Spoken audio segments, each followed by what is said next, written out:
আসসালামু আলাইকুম ওয়া রাহমাতুল্লাহি ওয়া বারাকাতুহু। স্বাগতম আপনাদের আলো চূড়ান্ত পথ চ্যানেলে। আমরা চেষ্টা করি কোরআন ও সেই হাদিসের আলোকে মানুষের হৃদয়ে আলো পৌঁছে দিতে। আজকের আলোচনায় আমরা জানব কোরআনের সেই ভয়াবহ বর্ণনা যখন আসমান ভেঙে পড়বে। প্রতিদিন আমরা আকাশ দেখি, নীল আকাশ, তারায় ভরা রাত, উজ্জ্বল সূর্য, সবই আমাদের কাছে দৃঢ় ও স্থায়ী মনে হয়, কিন্তু কোরআনে আল্লাহ তাআলা স্পষ্ট বলেছেন একদিন এই আকাশ ভেঙে পড়বে। প্রশ্ন আসে, আসমান ভাঙবে মানে কি? এটা কি সত্যি ভেঙে যাবে নাকি কোনো প্রতীকী কথা? চলুন ধাপে ধাপে জেনে নেই। এক, কোরআনের আয়াত সূরা ইনশিকাক, যখন আসমান বিদীর্ণ হবে। সূরা তাকবীর, যখন আসমানকে ছিঁড়ে ফেলা হবে।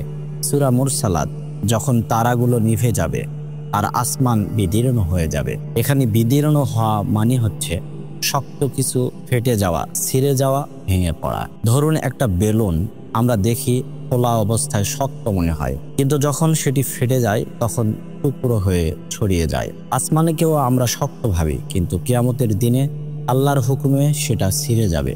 দুই, গভীর মানে আকাশ আমাদের কাছে অটল, কিন্তু আল্লাহর কাছে ভঙ্গুর। আজ আমরা প্রযুক্তি দিয়ে মহাকাশে যেতে পারি, কিন্তু আকাশের সীমানা ভেদ করতে পারি না। তবুও আল্লাহ এক মুহূর্তে সেটা ভেঙে ফেলবে। আসমান ভাঙা মানে শুধু ধ্বংস নয়, বরং আড়াল সরিয়ে দেয়া। আজ আকাশ আমাদের ও আখিরাতের মাঝে এক পর্দার মতো। কিয়ামতের দিনে সেই পর্দা ছিঁড়ে যাবে আর মানুষ আল্লাহর ক্ষমতা সামনে দেখবে। যেমন একজন মানুষ জানালার কাচের ভিতরে বসে বাইরে সবকিছু স্পষ্ট দেখতে পায় না, কিন্তু কাচ ভেঙে গেলে সবকিছু সামনে চলে আসে। তেমনি আসমান ভেঙে গেলে মানুষের সামনে আখিরাতের দৃশ্য উন্মুক্ত হয়ে যাবে। তিন, সহিহ হাদিস, সহিহ মুসলিম হাদিস নম্বর 2954। রাসূলুল্লাহ সাল্লাল্লাহু আলাইহি সাল্লাম বলেন, কিয়ামতের দিন সূর্যকে জড়িয়ে ফেলা হবে, তারা নিভে যাবে, পাহাড় উড়িয়ে দেয়া হবে আর আসমান বিদীর্ণ হয়ে যাবে। সহিহ বুখারী হাদিস 4935। তিনি বলেন, আল্লাহ আসমানকে ভাঁজ করবেন, তারপর বলবেন, আমি রাজা ধীরাজ, আজ কোথায় পৃথিবীর শাসকেরা? হাদিস থেকে বোঝা যায় আকাশ ধ্বংস হয়ে যাবে। তারপর আল্লাহ সরাসরি মানুষের সামনে তার ক্ষমতা দেখাবেন। একটা বই আমরা পড়ি, বইয়ের কাগজগুলো ভাঁজ করে রাখলে তার কোনো মূল্য থাকে না।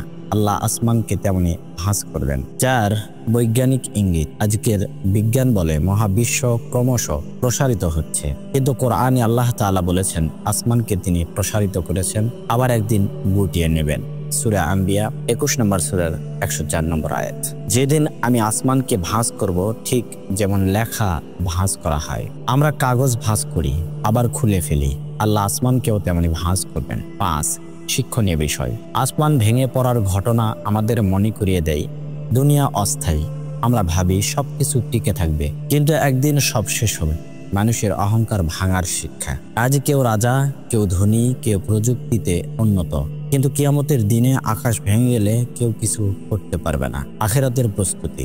যেভাবে আকাশ ভেঙে পড়বে সেভাবেই একদিন আমাদের জীবনও ভেঙে পড়বে, তাই আগে থেকেই প্রস্তুতি নিতে হবে। বন্ধুরা, আসমান ভেঙে পড়া কোনো কল্প কাহিনী নয়, এটা আল্লাহর হুকুমে ঘটবে। দুনিয়ার সবকিছু ধ্বংস হয়ে যাবে, শুধু আল্লাহর রাজত্ব চিরকাল থাকবে। তাই এখন থেকেই আমাদের আমলকে ঠিক করা দরকার। প্রিয় দর্শক, আশা করি আজকের আলোচনা থেকে আপনারা উপকৃত হয়েছেন। যদি ভিডিওটি ভালো লেগে থাকে তাহলে লাইক দিন, শেয়ার করুন এবং আলো চূড়ান্ত পথ চ্যানেলটি সাবস্ক্রাইব করে সাথে থাকুন। ইনশাআল্লাহ আগামী ভিডিওতে আবার নতুন কোনো বিষয় নিয়ে হাজির হব। আল্লাহ হাফিজ।